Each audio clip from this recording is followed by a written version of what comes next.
আজকে 14ই ফেব্রুয়ারি 2023 বিশ্বজুড়ে পালিত হয়ে যাচ্ছে একটি চরম নির্লজ্জ এবং জাহিলিয়াতে পূর্ণ দিবস, যার নাম কি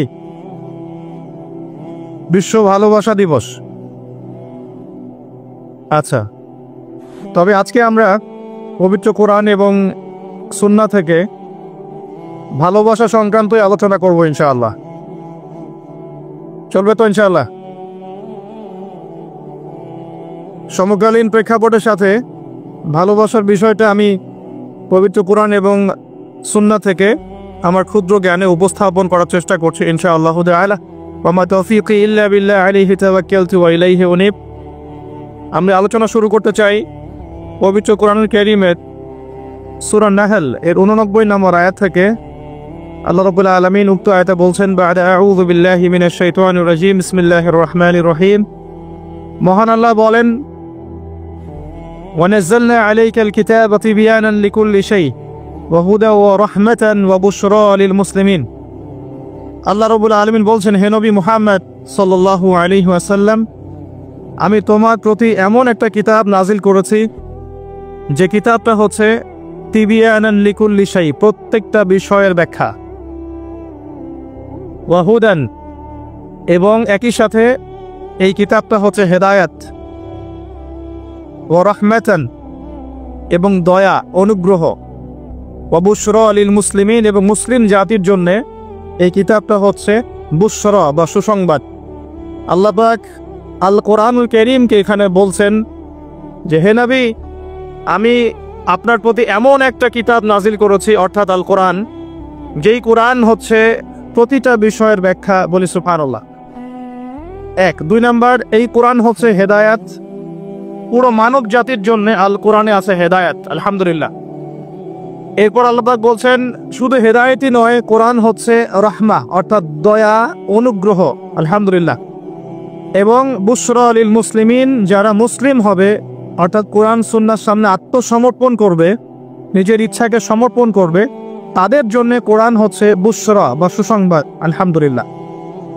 তো এই আয়াতের মধ্যে আমরা একটা বিষয় লক্ষ্য করি, আল্লাহ পাক বলতে চাচ্ছেন যে আল্লাহ রাব্বুল আলামিন কোরআনুল কারীমের মধ্যে প্রতিটা বিষয়ই ব্যাখ্যা করেছেন।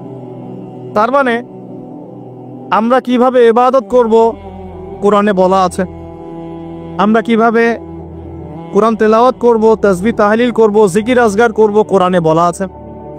আমরা কিভাবে পরিবার গঠন করব, কোরআনে বলা আছে।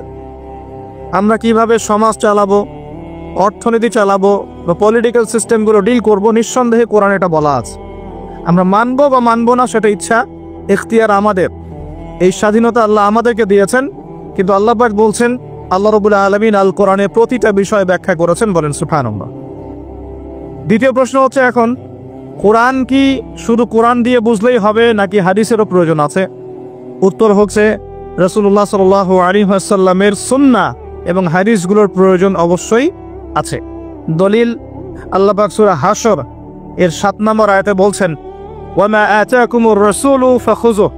রাসূলুল্লাহ সাল্লাল্লাহু আলাইহি ওয়াসাল্লাম তোমাদেরকে যা যা দিয়েছেন সব গ্রহণ করো। এটা নিয়ে বাকবিতণ্ডা করো না, রাসূল যা যা দিয়েছেন সব নিয়ে নাও, চুপচাপ নিয়ে নাও। ওয়া মা নাহাকুম আনহু ফান্তাহু। রাসূলুল্লাহ সাল্লাল্লাহু আলাইহি ওয়াসাল্লাম যা যা থেকে নিষেধ করেছেন চুপচাপ ছেড়ে দাও। এখন রাসূল যা দিয়েছেন এবং যা থেকে নিষেধ করেছেন এটা আমরা পাচ্ছি হাদিসের মধ্যে। কোথায়? হাদিস, অর্থাৎ কোরআন এবং হাদিসকে মিলেই হলো ইসলাম। আর এই ইসলামকে আল্লাহ পাক বলছেন আল্লাহর কাছে একমাত্র গ্রহণযোগ্য দিন বা কমপ্লিট কোড অফ লাইফ, জীবন ব্যবস্থা। আল্লাহ পাক আরো বলছেন, এই ইসলাম ছাড়া অন্য কোনো দিন আল্লাহর কাছে গ্রহণযোগ্য নয়। কেউ যদি ইসলাম ছাড়া অন্য কোনো দিন তালাশ করে, কোশ্চিনকালেও তার কাছে কোনো আমল কবুল করা হবে না। আল্লাহ পাক এটাও বলছেন সূরা মাঈদার 3 নম্বর আয়াতে গিয়ে, যে কোরআন এবং সুন্নাহ কেন্দ্রিক এই ইসলাম হচ্ছে একটা পরিপূর্ণ দিন, যেখানে সংযোজন বা বিয়োজনের কোনো সুযোগ নাই। এখন আল্লাহ পাকের কথা যদি সত্য হয়, তাহলে আমরা যে বিশ্বে বসবাস করছি এই বিশ্বেরও প্রতিটা বিষয়কে কোরআন সুন্নাহ দিয়ে ব্যাখ্যা করা যাবে কিনা?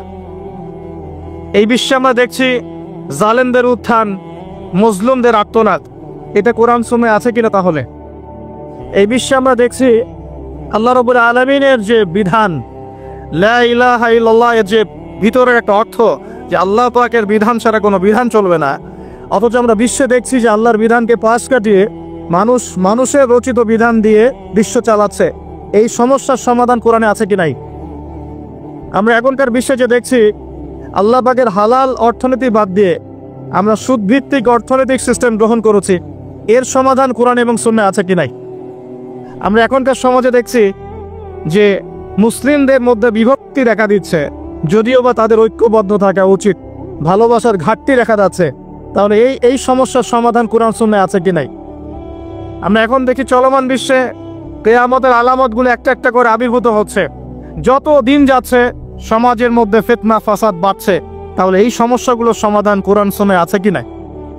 আমরা এখন দেখছি পরিবারগুলোর মধ্যে পারিবারিক ভাঙন বেশি হচ্ছে, সামাজিক মূল্যবোধের অবক্ষয় ঘটছে, যুব সমাজের মধ্যে মাদকের ব্যাপক প্রচার ঘটছে, মেয়েদের মধ্যে বেপরদামি ছড়িয়ে পড়ছে, নামাজি ব্যক্তির সংখ্যা কমছে।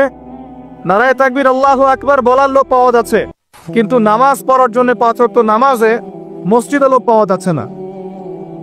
আমরা দেখছি কোরআন পুড়িয়ে দিলে মানুষের আত্মসম্মানে লাগছে ঠিকই, কিন্তু সেই কোরআন তার বাসায় পড়ে আছে, তেলাওয়াত করার ফুরসত মিলছে না।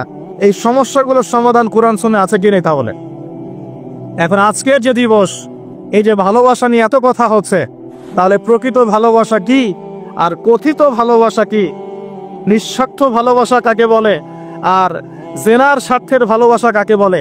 এই বিষয়গুলোর ব্যাখ্যা কোরআন সুন্নাহয় থাকবে কিনা? আল্লাহ পাক কোরআনে বলছেন, আমি আল কোরআনে প্রতিটা বিষয়কে ব্যাখ্যা করেছি। আমরা দেখছি ওয়ার্ল্ডের মধ্যে একটা মুভমেন্ট ছড়িয়ে পড়ছে যার নাম জায়নিস্ট মুভমেন্ট। এই মুভমেন্টের ব্যাখ্যা কোরআন সুন্নাহয় থাকবে কিনা? তাহলে আমরা দেখছি মুসলিম বিশ্বের মধ্যে প্রায় প্রতিটা মুসলিম কান্ট্রিতেই মুসলিমরা আজকে নির্যাতিত। তাহলে এর সমাধান কি কোরআন সুন্নাহয় আছে কি নাই? এখন আপনি যদি চিন্তা করেন যে কোরআন এবং সুন্নাহ জীবনের একটা অংশের হেদায়েত দেয়, তাহলে আমি বলবো আপনাকে আবারও কালিমা শাহাদা সাক্ষ্য দিয়ে মুসলিম হতে হবে। আমার কথা মনে বুঝতে পারছেন না? যদি কোনো মানুষ মনে করে যে কোরআন সুন্নাহয় শুধু আংশিক সমাধান আছে, সামগ্রিক বিষয়ের সমাধান নাই, জীবনের প্রতিটা বিষয়ের সমাধান কোরআন সুন্নাহয় নাই, কারো আকীদা যদি এমন হয়, তাহলে তাকে আবারও আশহাদু আল্লা ইলাহা ইল্লাল্লাহ ওয়া আশহাদু আন্না মুহাম্মাদান আবদুহু ওয়া রাসূলুহু এই সাক্ষ্য দিয়ে মুসলিম হতে হবে। কারণ সে এখনো পরিপূর্ণ মুসলিম হতে পারে নাই। কখন হবে? যখন সে এই আকীদা বিশ্বাস পোষণ করবে যে হ্যাঁ, আল্লাহ পাক কোরআনে এবং রাসূলুল্লাহ সাল্লাল্লাহু আলাইহি ওয়াসাল্লাম সুন্নাহয়, কোরআন এবং সুন্নাহয় আমাদের জীবনযাত্রার প্রত্যেকটা সমস্যার সমাধান আছে, এবং এই সমাধানগুলো গ্রহণ করলে পরে বিশ্বে শান্তি আসবে, গ্রহণ না করলে শান্তি আসবে না। এই চিন্তা যদি না থাকে, এই চিন্তাকে নবায়ন করতে হবে। আল্লাহ পাক আমাদেরকে তৌফিক দান করুন। আসুন প্রসঙ্গে আসি। আল্লাহ রাব্বুল আলামিন আমাদেরকে ভালোবাসেন কিনা? আচ্ছা, ভালোবাসার প্রয়োজন আছে কি নাই? প্রথম কথা হচ্ছে ভালোবাসা কি? প্রথম শব্দটা হচ্ছে ভালোবাসা কি, সংজ্ঞা কি? ভালোবাসার সংজ্ঞা জানার আগে আমরা আগে জানি যে ভালোবাসা কয় প্রকার। আমরা কোরআন এবং সুন্নাহ স্টাডি করলে দেখতে পারি ভালোবাসা হচ্ছে 2 প্রকার। কয় প্রকার? একটা হচ্ছে নিঃস্বার্থ ভালোবাসা, একটা হচ্ছে স্বার্থকেন্দ্রিক ভালোবাসা। একটা হলো নিঃস্বার্থ ভালোবাসা, একটা হলো কি স্বার্থকেন্দ্রিক ভালোবাসা। আল্লাহ রাব্বুল আলামিন ভালোবাসা সৃষ্টি করলেন কখন? আগে সেখানে আসেন। আল্লাহ রাব্বুল আলামিন শুরুতে একা ছিলেন। কয়জন ছিলেন? তাহলে কি এখন তিনি 2 জন? আল্লাহ রাব্বুল আলামিন ছিলেন একা। মনে রাখবেন, কোন সৃষ্টি একা থাকতে পারে না। আল্লাহ রাব্বুল আলামিন স্রষ্টা, তিনি একা থাকতে পারেন। চিরকুমার সংঘে নাম লেখানো বন্ধ করতে হবে। চিরকুমার সংঘে নাম লেখানো কি করতে হবে? বন্ধ করতে হবে। এখন এই সিলসিলা চলছে দেখে একা একাই মেয়েরা জীবনযাপন করতে চায়, কোনো কোনো ক্ষেত্রে একা একা ছেলেরা জীবনযাপন করতে চায়। তো এই একাকী মানুষ থাকতে পারে না। সৃষ্টির পক্ষে একা থাকা সম্ভব নয়, স্রষ্টার পক্ষে সম্ভব। আল্লাহ রাব্বুল আলামিন একা ছিলেন, আজও একা। যখন কিছুই থাকবে না, আল্লাহ পাক একাই থাকবেন ইনশাআল্লাহ। আল্লাহ পাক সূরা হাদীদের মধ্যে বলছেন হুয়াল আউয়ালু ওয়াল আখির, আল্লাহ পাক প্রথম, ওয়াল আখির আল্লাহ পাক শেষ, ওয়া যাহির আল্লাহ পাক প্রকাশ্য, ওয়াল বাতিল আল্লাহ পাক গোপন, ওয়া হুয়া বিকুল্লি শাইইন আলিম আল্লাহ পাক প্রত্যেকটা বিষয় সম্পর্কে সম্যক জ্ঞানী। তাহলে এই আয়াত থেকে বুঝতে পারছি যখন কিছুই ছিল না আল্লাহ পাক ছিলেন, আবার যখন কিছুই থাকবে না কে থাকবেন? এমন তো আল্লাহ সূরা আর রহমানে বলেছেন কুল্লু মান আলাইহা, বলেন কুল্লু মান আলাইহা, সবকিছু কি হবে? ফানা হয়ে যাবে। ফানা মানে একদম ধ্বংস হয়ে যাবে। ওয়ায়াবকা ওয়াজহু রাব্বিকা যুল জালালি ওয়াল ইকরাম, কি বাকি থাকবে? আল্লাহ রাব্বুল আলামিনের সত্তা বাকি থাকবে। এখন আসুন এবার আল্লাহ পাক কি করলেন? আল্লাহ রাব্বুল আলামিন সর্বপ্রথম আরশে আজিম সৃষ্টি করেছেন। কি সৃষ্টি করেছেন? আরশে আজিম। এবং আরশটা ছিল পানির উপরে। সূরা হুদের মধ্যে আল্লাহ বলেছেন কানা আরশুহু আলাল মা, আল্লাহ পাকের আরশটা ছিল পানির উপরে। এখন কোথায় আছে তাহলে? এখনো পানির উপরেই আছে। কোথায় আছে? আচ্ছা, কুরসি এবং আরশের মাঝখানে একটা মহাসাগর আছে। কি আছে? এই মহাসাগরের গভীরতা হচ্ছে 500 বছরের পথ। কত বছর? আমরা এখন বিশ্বাস করব না, কারণ নাসা এখন আবিষ্কার করে নাই, তাই না ভাই?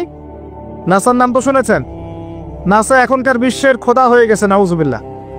ও যা বলে মানুষ তাই বিশ্বাস করে। ও যদি বলে মঙ্গল গ্রহে পানি আছে, বিশ্ববাসী বলবে হ্যাঁ পানি আছে। ও যদি বলে মঙ্গল গ্রহে পানি নাই, বিশ্ববাসী বলবে হ্যাঁ মঙ্গল গ্রহে কোনো পানি নাই। ও যদি বলে যে অনেক দূরের কোনো গ্রহের মধ্যে এলিয়েন আছে, বিশ্ববাসী বলবে হ্যাঁ এলিয়েন আছে, এলিয়েন আছে। কিন্তু আল্লাহ পাক যদি বলেন যে আল্লাহ পাক মহাবিশ্বের মধ্যে মালাইকা সৃষ্টি করেছেন, বিশ্ববাসী বিশ্বাস করে না যে ফেরেশতা বলে কিছু আছে। আমি কি বুঝাতে পারছি? এটা হচ্ছে শিক্ষা কেন্দ্রিক শিরক। শিক্ষা এবং জ্ঞান কেন্দ্রিক শিরকের মধ্যে আমরা লিপ্ত হয়েছে। এখন বিজ্ঞানকে কোনো কোনো ক্ষেত্রে আমরা ইলাহের আসনে বসিয়েছি। বিজ্ঞান যা বলে তাই চোখ বন্ধ করে বিশ্বাস করে, আর বিজ্ঞান যা বলে না মানুষ বিশ্বাস করে না। আল্লাহ পাকের কথা বিজ্ঞানের অনুকূলে হোক আর প্রতিকূলে হোক মানুষ দেখতে চায় না। যেমন একটা এক্সাম্পল দিচ্ছি,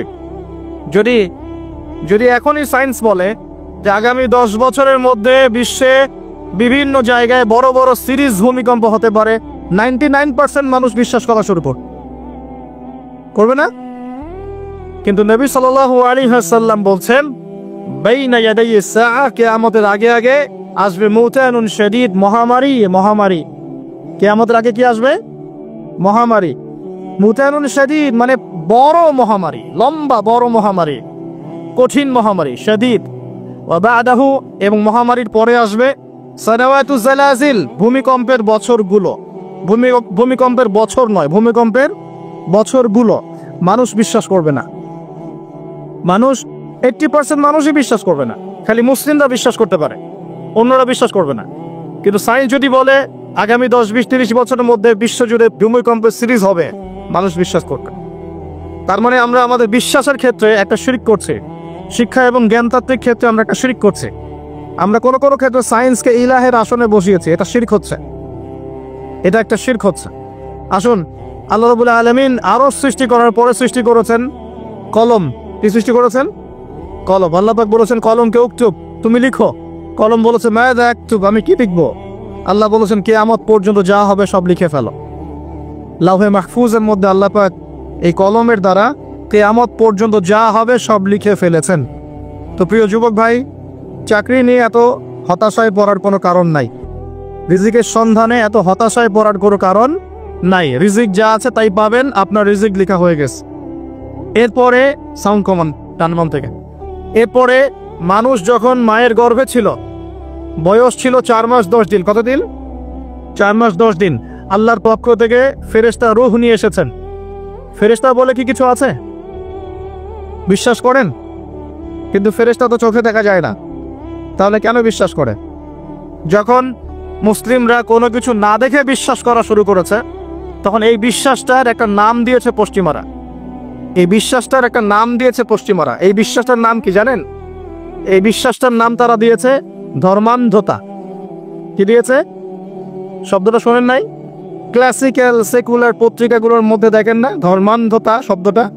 মানে কি? এর মানে কি? মানে আপনি ফেরেশতা তো দেখেন না, বিশ্বাস করেন কেন? তার মানে আপনি অন্ধ, তার মানে আপনি ধর্মান্ধ। বুঝতে পারছেন? এখন আমাকে বলেন যে এই ফেরেশতায় যদি কেউ বিশ্বাস না করে, সে কি মুমিন হতে পারবে? সে কি মুসলিম হতে পারবে? ইমানের যে 6টা পিলার, আল্লাহ বিশ্বাস, ফেরেশতা মণ্ডলীতে বিশ্বাস, আসমানি কিতাবে বিশ্বাস, নবী রাসূলগণে বিশ্বাস, পরকালের জীবনে বিশ্বাস আর ভাগ্যে বিশ্বাস, এই 6টার কোনোটাই কি দেখা যায়?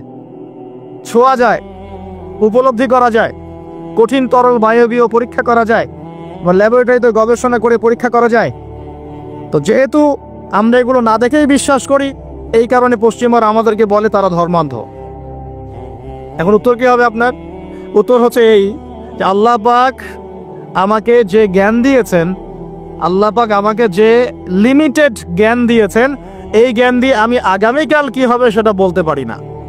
বলতে পারি যে মানুষের জ্ঞান এতই ক্ষুদ্র যে আগামীকাল তার সাথে কি হবে সে বলতে পারে না, সেই মানুষের পক্ষে কি এই অদৃশ্যের জগৎ সম্পর্কে এত গভীর জ্ঞান লাভ করা সম্ভব? মানুষের জ্ঞান কি অসীম না আল্লাহ পাকের জ্ঞান অসীম?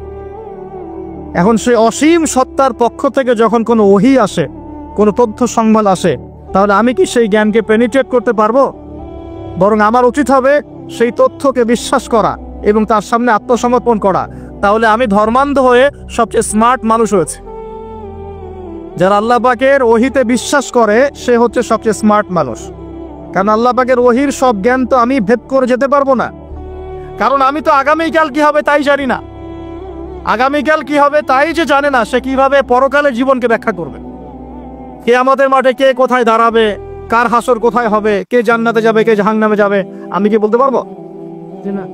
কার সাথে কোন ফেরেশতা আছে, কার সাথে কি আকৃতির শয়তান আছে, শয়তান তাকে কিভাবে ওয়াসওয়াসা দেয়, কবরে কি আযাব হয়, আত্মা কাকে বলে, স্বপ্নে মানুষ কেন দেখে হাসে কাঁদে, স্বপ্ন কিভাবে সত্যি হয়, এরকম অনেক প্রশ্ন আছে গায়েবের। এগুলোকে আমরা ব্যাখ্যা করতে পারবো? অতএব গায়েবে বিশ্বাস না করলে কেউ মুমিন হতে পারে না। আর আল্লাহ রাব্বুল আলামিন এই গায়েবের খবর জানেন। এই গায়েবের খবর থেকে আল্লাহ আমাদেরকে যতটুকু তথ্য দিয়েছেন এতটুকু আমরা জানি, এর বেশি আমরা জানি? আচ্ছা, মায়ের গর্ভে যখন সন্তান, তখন ফেরেশতা লিখে দিচ্ছেন এক, তার হায়াত কতটুকু হবে, ব্যাস লেখা হয়ে গেছে। লেখা হয়ে গেছে মানে যা হায়াত, যা অপচয় করেছেন তো করেছেনই। এখন সারা জীবন যদি মাথাটা ঠুকরে ঠুকরে কাঁদেন, তাও ওই অপচয়কৃত দিনগুলো ফিরে আসবে না। শিক্ষা নেবেন না এখান থেকে? 30 বছর চলে গেছে মানে 30 বছর আল্লাহর নাফরমানি করেছেন, সারা জীবন মাথা ঠুকরে কাঁদলেও ওই 30 বছর ফিরে আসবে না। আসবে যুবক ভাই? অতএব কি করা উচিত? ফিরে আসা উচিত নাকি এভাবেই চলতে থাকবে? লেখা হয়ে গেছে, বাড়বেও না কমবেও না। 2, রিজিক কি কি পাবেন, আপনার রিজিক সব লেখা হয়ে গেছে। এখন আপনারা কি রিজিকটাকে হালাল পথে চাচ্ছেন না হারাম পথে? যদি হালাল পথে চান ওই অ্যামাউন্ট অফ রিজিকই পাবেন, যদি হারাম পথে চান ওই রিজিকই পাবেন, এর বাইরে যাবে না। রিজিক যাবে, যাহলে সবর করেন, আল্লাহ পাক হালাল পথেই রিজিক দিবে ইনশাআল্লাহ তাআলা। রিজিক বৃদ্ধির জন্য কিছু আমল আছে, তার মধ্যে শ্রেষ্ঠ আমল হচ্ছে নামাজ, এর সাথে চাষ্টের নামাজ পড়া। চাষ্ট মানে সালাতুদ দুহা, এর আগে ইশরাকের নামাজ আছে। রিজিক বৃদ্ধির জন্য আত্মীয়তার সম্পর্ক বজায় রাখতে হয়, আত্মীয়তার সম্পর্ক বজায় রাখলে রিজিক প্রশস্ত হবে। বেশি বেশি যে আল্লাহ জিকির করে এবং কোরআন তেলাওয়াত করে তার রিজিক বাড়ে আলহামদুলিল্লাহ, এবং যে আল্লাহর রাস্তায় খরচ করে তার রিজিক বাড়ে। এই রিজিক বাড়ার কিছু পলিসি আছে। সবচেয়ে শ্রেষ্ঠটা হচ্ছে নামাজ, আল্লাহর জিকির তেলাওয়াত, এরপর আমলের মধ্যে আত্মীয়তার সম্পর্ক বজায় রাখা। নবীজি বলছেন কেউ যদি চায় যে তার রিজিকটা লম্বা হোক, হায়াতটা লম্বা হোক, সে যেন আত্মীয়তার সম্পর্ক বজায় রাখে। আত্মীয়তার সম্পর্ক এখন আস্তে আস্তে নষ্ট হয়ে যাচ্ছে না? খেয়াল করে দেখেন, আত্মীয়তার সম্পর্ক আপনি বজায় রাখবেন। মনে রাখবেন, আমি বারবার একটা কথা বলেছি আপনাদের ওয়াজ মাহফিলে, যে পৃথিবীতে যে কাজই করবেন আল্লাহর সন্তুষ্টির জন্য করবেন। আত্মীয়তার সম্পর্ক বজায় রাখবেন আল্লাহর সন্তুষ্টির জন্য, তাদের কাছে কিছু পাওয়ার আশায় না। যখনই আপনি কারো কাছে কিছু পাওয়ার আশা করবেন আপনি কষ্ট পাবেন। যখনই কারো কাছে কিছু পাওয়ার আশা করবেন আপনি কষ্ট পাবেন। কারো কাছে এত বেশি পাওয়ার আশা করবেন না। কার কাছে পাওয়ার আশা করবেন? আল্লাহর কাছে, যে আমি এই কাজটা করছি, আল্লাহ আমাকে পুরস্কার দিবে ইনশাআল্লাহ। আমি আত্মীয়তার সম্পর্ক বজায় রাখছি কেন? আল্লাহর কাছে রিজিকে বরকতের আশায়, আল্লাহর সন্তুষ্টির জন্য। মনে রাখবেন প্রিয় ভাইয়েরা, আমল কবুল হওয়ার শর্ত মোটামুটি 3টা। কয়টা? 1 নাম্বার, আমলগুলো হতে হবে আল্লাহর সন্তুষ্টির জন্য। 1। 2 নাম্বার, আমলটা হতে হবে রাসূলুল্লাহ সাল্লাল্লাহু আলাইহি ওয়াসাল্লামের পদ্ধতিতে, অন্য কারো পদ্ধতিতে নয়। 3 নাম্বার, আমলটা করার জন্য আপনার রিজিকটা হতে হবে হালাল। হারাম রিজিকের আমল আল্লাহর কাছে কবুল হয় না। আল্লাহ পাক আমাদের সবাইকে হালাল রিজিকের ব্যবস্থা করে দিন এবং রিজিকটাকে প্রশস্ত করুন, আমিন। তো রিজিক লেখা হয়ে গেছে 2। 3 নাম্বার লেখা হয়ে গেছে এ ব্যক্তি কি কি কাজ করবে দুনিয়ায়, এ ব্যক্তি দুনিয়ায় কি কি কাজ করবে সব লেখা হয়ে গেছে। এখন যদি একটা চোর বলে যে আল্লাহ পাক আমার তাকদিরে লিখেছিলেন যে আমি চুরি করব, তাই আমি চুরি করেছি। এখন যদি একজন ধর্ষক বলে আল্লাহ আমার তাকদিরে লিখেছিল যে আমি ধর্ষণ করব, তাই ধর্ষণ করেছি। এখন যদি যারা এই জনগণের কিছু সম্পদ আত্মসাৎ করে খেয়ে ফেলছে তারা যদি বলে আল্লাহ তাকদিরে লিখছিলেন জন্যই দুর্নীতি করেছি, তাহলে কথাটা কি হবে? গ্রহণযোগ্য হবে? এখন যদি দলিল দেয় তাকদিরে তো লেখা ছিল। এই আকীদাটার নাম হচ্ছে জাবারিয়া আকীদা। কি আকীদা? জাবারিয়া। এমন একজন ব্যক্তি উমর রাদিয়াল্লাহু আনহুর দরবারে এসেছিল, চোর চুরি করেছে, ধরা পড়েছে। উমর রাদিয়াল্লাহু আনহু বলেছেন হাত কেটে ফেলো। তখন সে বলছে যে আমার হাত তো কাটা যাবে না, কেন? আল্লাহ পাক তাকদিরে লিখেছেন আমি চুরি করব, তাই চুরি করেছে। উমর রাদিয়াল্লাহু আনহুর সামনে এই কথাটা বলেছে। আর উমর রাদিয়াল্লাহু আনহু কি বিচক্ষণ মানুষ ছিলেন না বোকাশোকা ছিলেন? বলেন, তার মতো শাসক পাওয়া যাবে? তার মতো আরো একজন শাসক আসবে ইনশাআল্লাহ পৃথিবীতে। তার নাম কি? নবী ঈসা আলাইহিস সালাম ইনশাআল্লাহ তাআলা। এবং তার আগে আরো একজন ইমাম আসবেন। তার নাম কি? তার নাম হচ্ছে মুহাম্মদ। কি নাম? তার নাম মুহাম্মদ। তার উপাধি হচ্ছে মাহদি। কখন আসবেন? যখন পৃথিবীতে যুদ্ধ বিগ্রহ ছড়িয়ে পড়বে, ব্যাপক আকারে মালহামা চলবে, তখন আসবেন। কাদের পক্ষে আসবেন? মুসলিমদের পক্ষে। কি উদ্দেশ্যে আসবেন? সারা বিশ্বে জুলুম তুলে ফেলার জন্য। এবং আরেকটা কি উদ্দেশ্য? ওই জেরুজালেম উদ্ধার করার জন্য। কোন জেরুজালেম? যেটা এখন ইহুদিরা দখল করে আছে। চারপাশে আরবরা, মাঝখানে ও কেমন করে দখল করে আছে? আরবদেরকে হাতের মুঠোয় নিয়ে নিয়েছে। এই কারণে মুনাফিকদের উপর টিকে আছে সে, এবং তার পশ্চিমা মিত্রদের উপর টিকে আছে।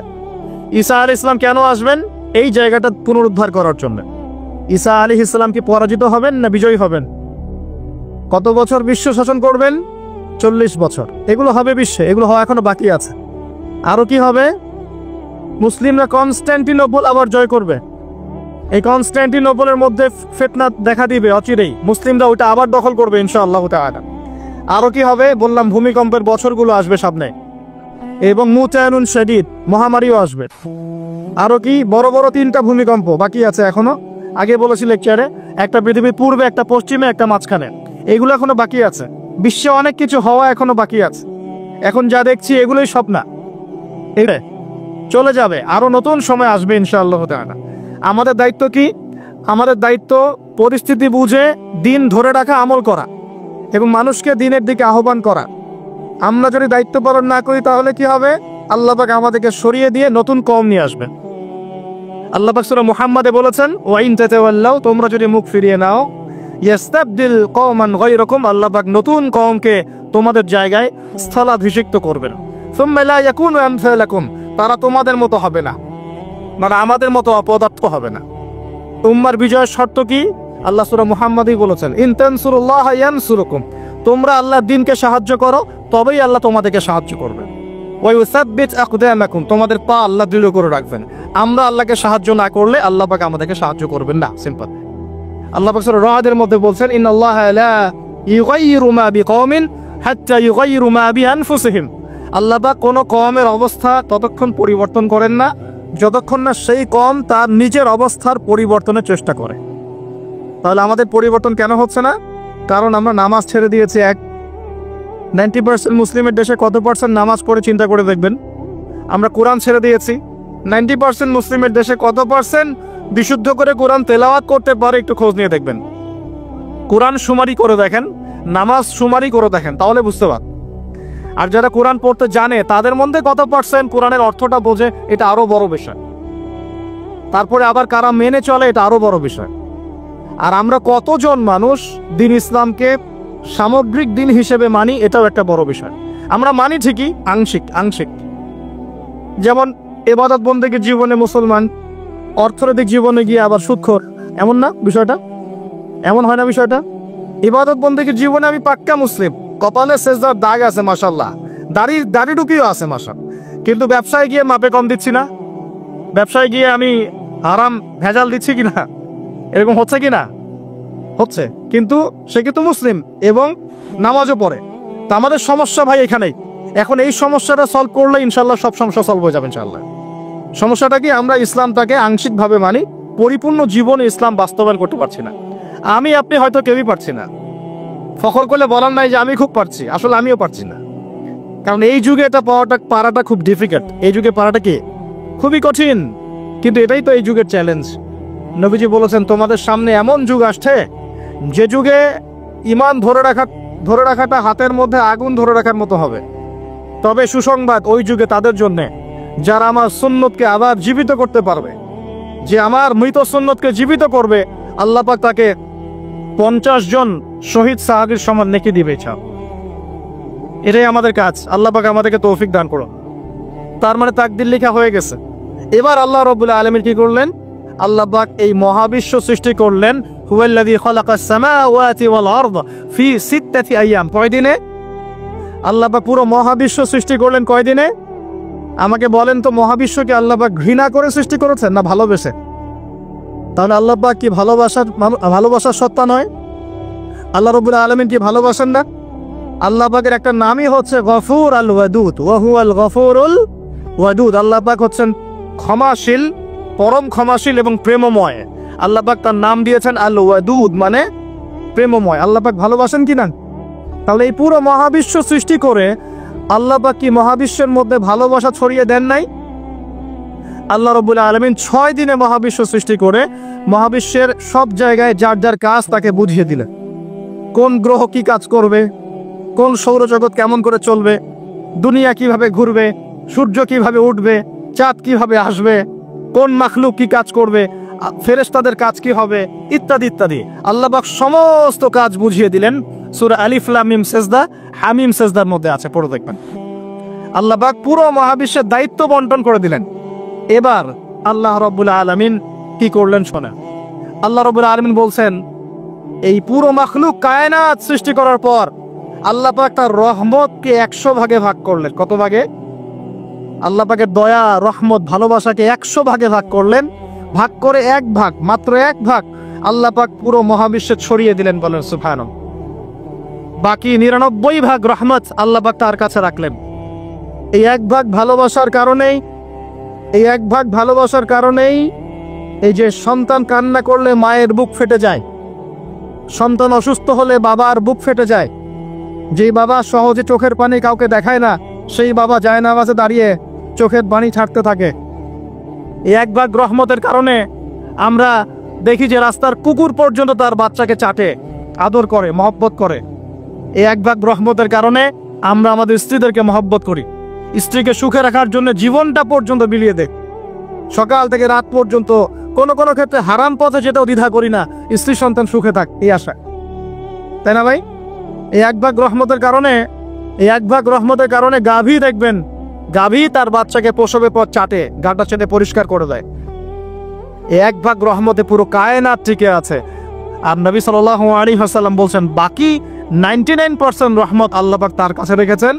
এই রহমত এবং ভালোবাসা দিয়ে আল্লাহ পাক কিয়ামতের মাঠে মানুষকে মাফ করবে ইনশাআল্লাহ। তার মানে বলেন আল্লাহু আকবার। তার মানে আমরা আশা করতে পারি ইনশাআল্লাহ তাআলা আমরা আল্লাহর জান্নাত পাবো ইনশাআল্লাহ। পাবো কি না? শুধু একটা কাজ যদি উম্মত করতে পারে জান্নাত পাবে। বলে দিব কোনটা? অনেক কাজই আছে, কিন্তু স্পেশাল একটা কাজ, একটা।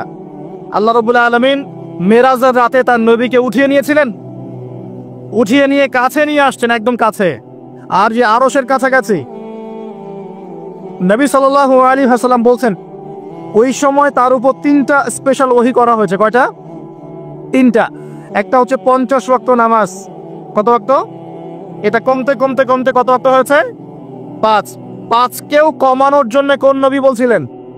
মুসা আলাইহিস সালাম বলছেন 5ও পারবে না, কমায় নিয়ে আসেন। 5ও যে পারবে না, মুসা আলাইহিস সালাম কেমন করে জানলেন? তার উম্মত 2 ওয়াক্ত নামাজ পড়ো। কয় ওয়াক্ত নামাজ পড়ো ছিল? ওই 2 ওয়াক্ত তার আদায় করতে পারে নাই। এই অভিজ্ঞতা থেকে তিনি বলেছেন যে আপনার উম্মত 5 ওয়াক্ত পারবে না। সত্যি না মিথ্যা কথাটা?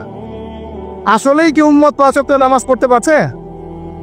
আচ্ছা, যাই হোক, আল্লাহ পাক আমাদেরকে পড়ার তৌফিক দান করুন। দ্বিতীয় ওহী হচ্ছে সূরা বাকারার শেষের 3টা আয়াত। কয় আয়াত? সূরা বাকারার শেষের 3 আয়াত ওহী করেছেন কে? আল্লাহ রাব্বুল আলামিন। কোন ব্যক্তি যদি রাতের বেলা রাতের বেলা সূরা বাকারার শেষে 3টা আয়াত পড়ে সারা রাত ইবাদত করেন নাকি পাবে ইনশাআল্লাহ।